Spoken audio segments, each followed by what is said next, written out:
Enduring images on the streets of Tehran a year ago. Unsurpassed brutality meted out on the people of Iran. Now a 3-month investigation by The Guardian and the Bureau of Investigative Journalism has penetrated the very heart of Iran's military elite, the Revolutionary Guard, the defenders of the revolution. These men are breaking every taboo and openly criticising their leadership. They speak of rifts and open dissent in their ranks. They tell us how the regime was gripped by panic and nearly collapsed. They were terrified.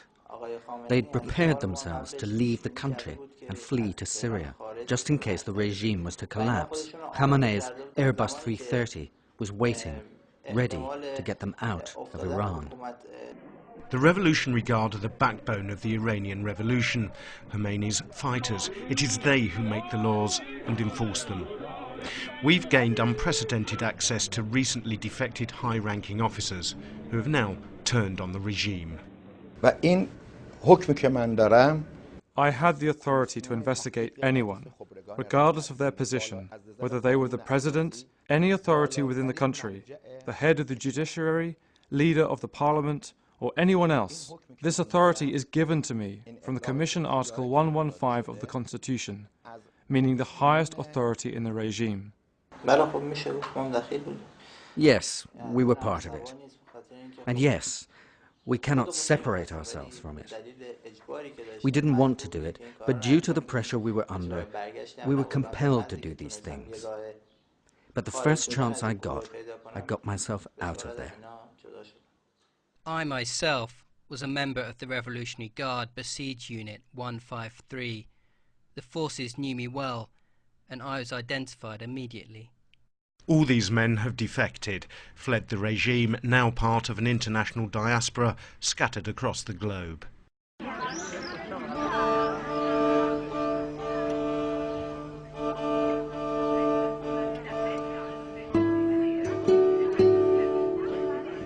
The tourist delights of Cappadocia in central Turkey, a strange place to meet a man who was at the heart of the Iranian regime.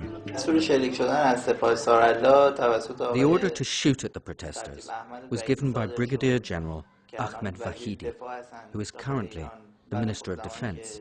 I know this because I was in the unit of the Revolutionary Guard when the order came through.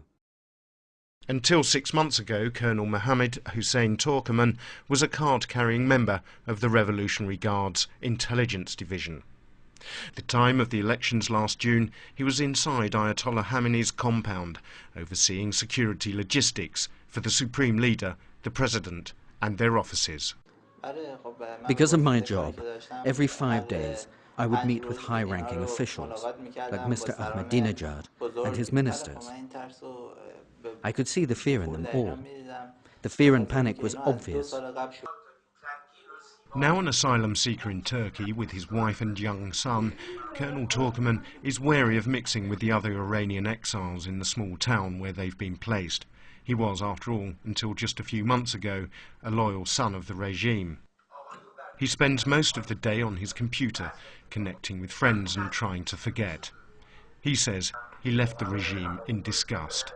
He told us that Ahmadinejad and Khomeini, uncertain of the loyalty of their own security forces, shipped in foreign mercenaries to bolster the regime. The forces they had chosen to do the shooting at people were from the Quds Force. The majority of them are Lebanese or Palestinian. They don't speak Farsi, the Persian language. These were the ones who were given permission to open fire. The majority of shooting at the demonstrators was coming from snipers who'd been placed on the rooftops of high buildings. It was not coming from the forces on the streets. I knew where the snipers were because I had the drawings of the security operations. These are the plans he was responsible for drawing up, showing the strategic positions of the security forces, blocking protesters from the presidential and supreme leaders' offices. Red is for the Revolutionary Guard, yellow for Khomeini's protection unit, green is for the plain-clothed militia. But he wasn't just confined to the president's office. He was sent to the notorious Evin prison. They had built places within the prisons, specifically for torturing people. There's a basement in Evin prison where I was called in to look at the ventilation. It was extremely bad.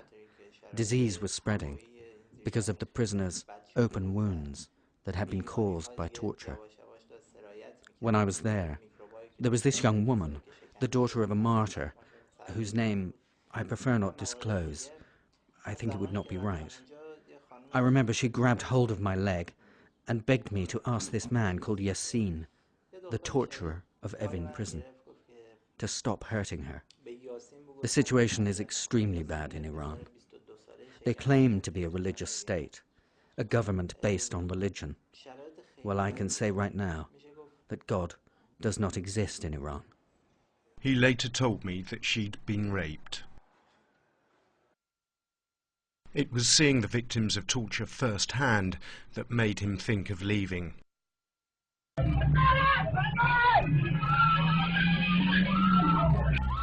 But it was scenes like these during the Holy Festival of Ashura in December last year that were the final straw. Mayhem on the streets.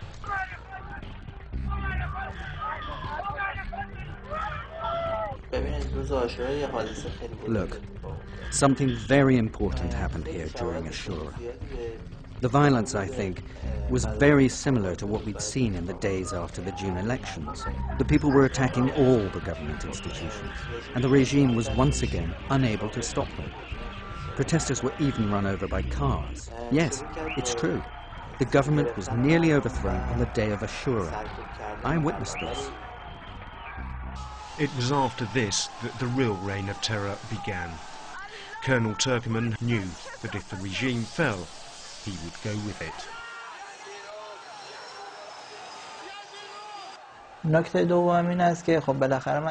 I was an intelligence agent, and I was aware of all the confidential affairs of our leaders, so it was possible that I, like former agents, would be murdered.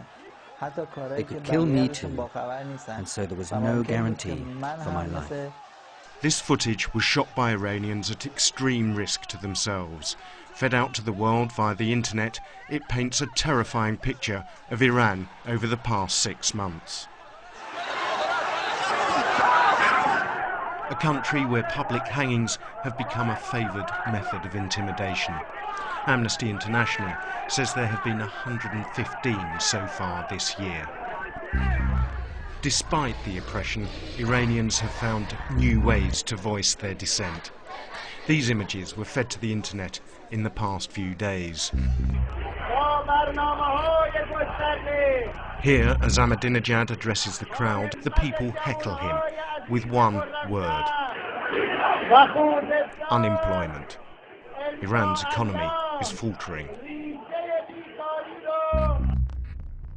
Even on the Iranian banknotes, they scrawl slogans of dissent. June is the month of battle. This one says, "Death to Khamenei." Khamenei is trembling with fear. Untraceable messages expressing contempt for the regime.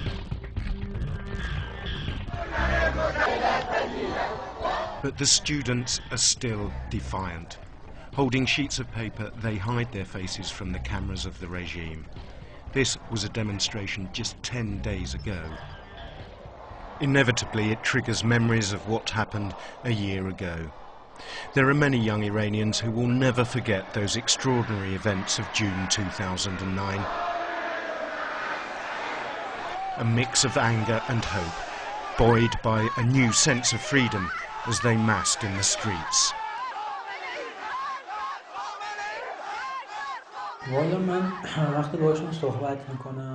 When I speak to my friends on the internet, they're very pessimistic about life in the future, because there's nothing they can hope for or be happy for. Over there, everything is under control. Photography, journalism, the authorities, they don't allow people to live the way they want to live. They tell us, we'll tell you how to live, how to take photos, how to work.